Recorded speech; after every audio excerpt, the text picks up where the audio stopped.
Avec le plus grand potentiel d'énergie renouvelable et détenant un taux d'électrification faible du continent, en particulier dans les zones rurales, la RDC dispose aussi d'un potentiel minier non négligeable qui peut lui permettre de promouvoir son développement et le bien-être de sa population. Cet atelier Pont, Mine, Énergie organisé par Ressources Matters avec l'appui de 11 Hour Projects et avec le ministère des Mines, de l'Intérieur, de la coopération internationale, des ressources hydrauliques et de celui du développement rural. Cet atelier réunit toutes les parties prenantes pour explorer comment les redevances minières perçues par les entités territoriales décentralisées et TD peuvent contribuer à électrifier et devenir des catalyseurs pour le développement et le bien-être des populations et des milieux ruraux, comme l'explique Christian Benga, coordonnateur du secteur énergie chez Ressources Matters, et Eric Kassongo, porte-parole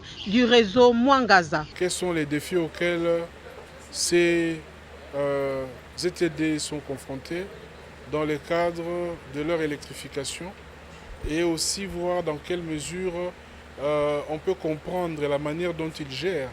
les redevances qui leur sont versées. Comme vous le savez, le taux d'accès à l'électricité au niveau de nos communautés, c'est toujours inférieur à 1%. Et Ressources Matters, comme une ONG qui travaille pour que les ressources naturelles du pays puissent bénéficier aux communautés, nous avons commencé depuis un certain temps de réflexion sur comment est-ce que les communautés peuvent vraiment utiliser les redevances pour leur électrification. Il s'y est de rappeler que la dernière réforme du code minier accorde directement 15% de la quotité de la redevance minière à ces entités territoriales décentralisées. Les ministères, institutions publiques et privées, les entreprises minières et producteurs d'énergie, les partenaires techniques et financiers, les membres de la société civile vont travailler 3 jours durant pour des solutions qui aboutiront à la construction des infrastructures en vue de la production locale et décentralisée d'électricité en utilisant les données du Congo EPELA et l'argent de la redevance.